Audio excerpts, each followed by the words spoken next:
Hello there YouTube, Joel from Jonesy's. Welcome back to the channel and our 73 Camaro Restomod build with the LS. This is the second video, and in this video we're going to go over the Detroit Speed Quadrolink 4-link setup in the rear, some of the installation details on that, some of the install details on the mini tub, as well as the install details on radiator and things like that. So let's get right to it. So anytime we do these builds, and we are fortunate enough to have a donor vehicle, this donor vehicle for this Camaro was a 2011 Camaro, we try to utilize as much of those factory original equipment parts as we can. And so in doing the mock-up, we actually did order a conversion, an LS conversion aftermarket radiator that is supposedly set up for the LS install in this chassis with this engine, but it didn't fit. So we went back to our spare parts bins, and we took the radiator and the cooling package from the 2011 Camaro. We just drew up some pretty simple upper radiator mounts that utilize the factory 2011 Camaro bushings, added you can see a nut cert right there. So we added an additional mounting point, so it gets two of those. And then also fabricated a couple of lower mounts, you can see right there, that utilize the factory lower bushings for that 2011 Camaro radiator. And I really wanted to use this radiator because it's already got a really nice dual fan setup. And let's be honest, if the General Motors engineers designed this package to cool this engine, it should work without any issue. On top of that, it makes radiator hose installation pretty straightforward. Like, this is the original 2011 Camaro radiator hose. So we'll have to build a coupler for that. And then kind of same thing on the lower. The lower is too long, but like with this being a already designed cooling package, like installation of that stuff is pretty straightforward. Other thing we did, we are running an aftermarket wire harness. We sell those through the website, Bench Vehicles, and we're gonna mount the ECM right there, right near the battery box, and then the fuse block for the engine is going to be built and has a little bracket that'll go right there. So we've just been doing as much mock-up on this stuff as we can before the whole rig gets completely blown apart and all of these pieces go to sandblast. So we wanted to make sure that all of that heavy fabrication stuff is taken care of. So AC, we also, you can see right there, we've mounted the Vintage Air block-off plate for the AC. The Vintage Air instructions want the air conditioning lines to go inside the fender and then come out right here near the battery. Well, we have an aftermarket AC bracket that mounts the AC compressor right here. And so what we're gonna do is we're actually gonna have the Vintage Air lines come out through this spot, wrap right around, and go into the compressor as well as the heater feed lines right there. That way it won't crowd out, number one, our ECM mount, and number two, our battery. So that's kind of where we're at with the engine mock-up stuff. We also have, we put, you can see we went and just put the aftermarket cast manifolds. This makes steering linkage super straightforward, just two simple joints with a 13-inch double D shaft in there, and we're good to go. So that stuff is pretty straightforward, it's pretty simple, and so this engine mock-up stuff is going pretty quick. So let's go ahead and move to the back, and we'll go over the mini tubs and some of the Quadrolink 4-link setup.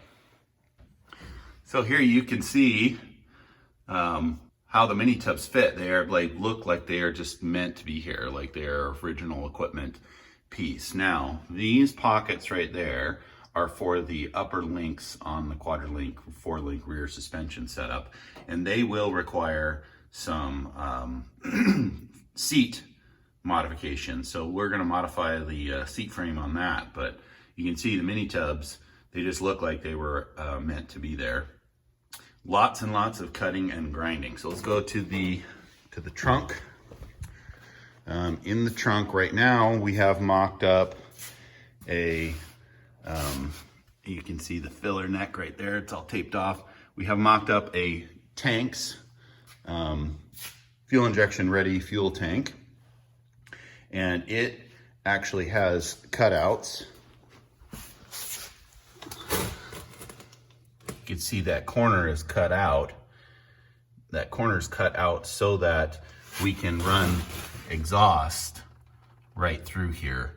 And we've already kind of mocked that up. We had some issues with that, but anyway, in order for the 3-inch exhaust to actually fit in here with this rear suspension setup, we had to notch these corners out of the trunk. So we'll need to build some closeouts for that.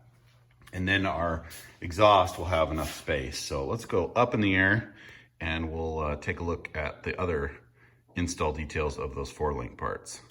So the Detroit Speed stuff, actually their instructions are very good, and they send you with all kinds of templates that help you locate where to cut all of this stuff. Still a pretty, I mean, this is pretty intrusive. This is kind of hardcore amount of fabrication, but if you take your time and watch their videos, the install on this stuff is actually relatively straightforward. So it utilizes the existing spring hanger as the mount, but it reinforces this whole section up in here so that you have enough room for the lower link to come straight through here. So you can see this whole section was notched out and then boxed in. And then the coilover mount here, this is all completely reinforced and integrates into this pocket for the upper 4-link arm.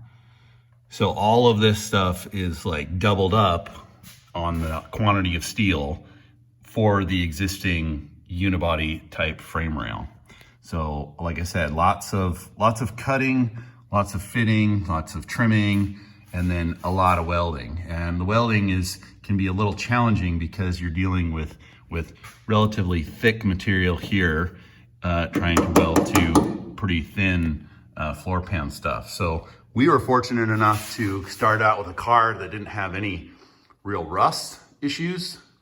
And so like our floor pans were super clean to start with. Then, like I mentioned earlier in the video, we got a conversion tank where these corners are knocked off so that the 3-inch exhaust will have room to come through here. So we're gonna go ahead and build some block off plates for this so that exhaust has a spot to go, and it will exit, the exhaust will exit in the right location right here. We've already mocked up the exhaust. It's a Hooker Blackheart exhaust system that was supposedly designed to fit with all of the Detroit Speed Quadrolink. And our initial like mock-up, we had some mixed results on that. So the exhaust system is we're gonna have to cut it and kind of get it to fit a little bit better with our application. Specifically, the distance between that exhaust cutout in our front subframe and that. The H-pipe that they send doesn't have the right spacing for that. Here's a closer look at the exhaust system. One of the things we ran into when we were mocking it up was this section of pipe right here is actually too long, and this needs to go up so that the muffler can come up and get tucked under the floor pan a little bit more. In addition, like I mentioned, the dimension, the width of this H-pipe doesn't match our Art Morrison subframe. So again, what we'll do is we'll section these here and here, take some material out so that all of that can shrink up a little bit and fit better. Making lots and lots of progress. So it is basically time, after we get a little bit more of that sheet metal work done on the trunk, it is time to completely disassemble this vehicle and send it off to sandblast. Here's a closer look at those lower radiator mounts. So I just designed this piece in SolidWorks so that it would reuse the original Chevy Camaro lower mount bushing, and then we position the height of everything so that it wasn't we position the height of everything so that this piece doesn't hang down too low and be an interference problem if you run into a curb or something like that. Also, we are going to put an air dam on the front of this car, so that stuff will definitely not be in the line of fire. The core support itself, hopefully you can kind of see, we ended up trimming off this lower lip so that this radiator could sit and be mounted more efficiently. There's a really good look at how we design those mounts. Pretty simple, just designed in some bend reliefs and then welded some tabs. We will have to finish weld all of this stuff once the rest of the core support gets pulled and gets removed from the car. Well, here's the Camaro body ready for sandblast. We're just waiting for the all clear so we can get this thing loaded up onto a trailer and take it down to the sandblaster. We got it secured to some little dollies, so that's good. And we have seemingly turned the corner away from the really dirty mock-up stuff, and we've gone into some of the cleaner things. So at the end of this video, hopefully, we'll have some stuff that looks really, really nice. We took the engine apart, uncovered a completely toasted clutch. So we upgraded, bought a center force, also got a new water pump, pulled and cleaned the intake manifold. And we have everything over here hung up and ready for paint. Let me kick the lights on here on the booth. I'll give you guys the tour. So we've got the subframe kind of up on some stands. It's all cleaned. We removed the rack and pinion steering box and just built some little temporary stands so that we can get this thing painted. Obviously after it's painted, we're gonna have to go back through and double check all of the nuts and bolts, make sure the spindles are tight, ball joints are tight, and then install the proper nuts and cotter pins and everything like that. So this subframe is gonna go gloss black. We're gonna use gloss. We'll have lots of stuff that's gloss, lots of stuff that's semi-gloss on the engine compartment. So this guy is ready for paint. So is the 6.2 liter. We've got it ready as well. There you can see we got the new water pump, have that masked off. And it's ready for paint as well. We got the new oil pan permanently installed, and we inspected all of the internals. It has upgraded valve springs, and everything on the inside of it just looked absolutely brand new. So we are good to go on that. And here is the TR6060 transmission. We had one comment on the last video that said that the TR6060 won't work. And that we should just buy a new transmission. He's incorrect. This will work. We have a shifter relocation that's coming that'll position the shifter correctly, and then also we have a yoke adapter for the oddball 3 bolt yoke that will then have to go into a drive shaft with a slip joint. Yeah, now I understand what he's saying. He's saying that to make this transmission work is not quite as straightforward as if you used a T56 or something like that. That's a little more conversion friendly. But since this one was part of the donor vehicle, we are definitely going to use it. It's a complete package. So anyway, let's get some of the paint mixed up This is all of our paint products. Customer had to rob a bank and go to the paint store, and he brought it back to us, so we are ready to make some of this stuff look pretty.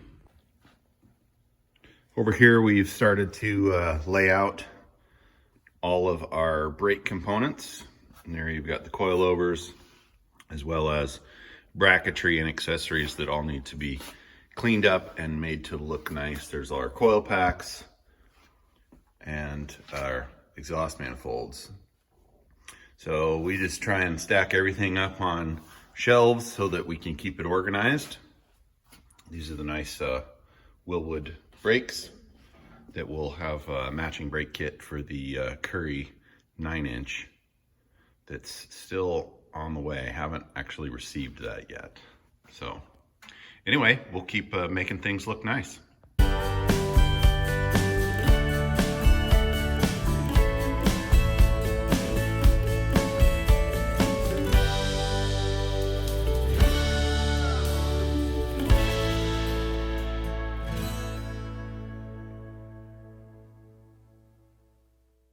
All right, guys, that's going to wrap up the part 2 of our 73 Camaro LS Restomod video series. Hopefully you enjoyed it. If you did, give me a thumbs up, click the subscribe button, and thanks for watching.